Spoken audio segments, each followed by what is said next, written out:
A new round of aid to Ukraine is in jeopardy as Republicans accuse Democrats of failing to consider their border security proposals in return for their votes. You've got an entire political party who it appears is willing to flush support for Ukraine and Israel down the drain because they'd rather have a wide open border. Democrats argue the White House's $106 billion national security request, which includes Democratic priorities for border security funding, should be considered altogether. Democrats are serious about getting Ukraine done, and the Republicans are not. We're serious. We're giving them a golden opportunity to pass a proposal on border.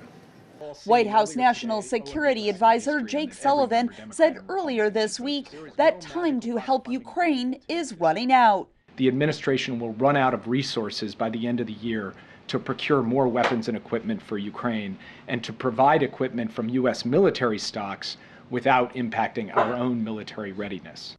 Democrats are doubtful a procedural vote Wednesday to test support for aid to Ukraine and Israel will pass.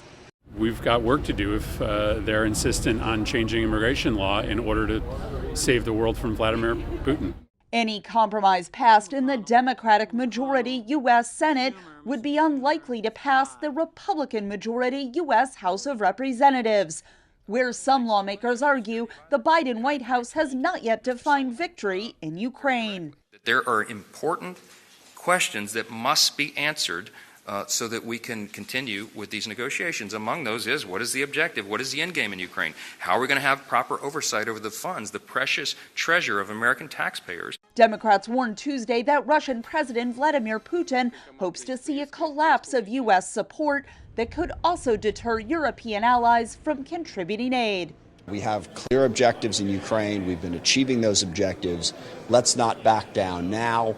I think there's a strong undertone of, just because there's not a guarantee of total victory, of retaking all of Ukraine, is no reason to stop and give up on Ukraine.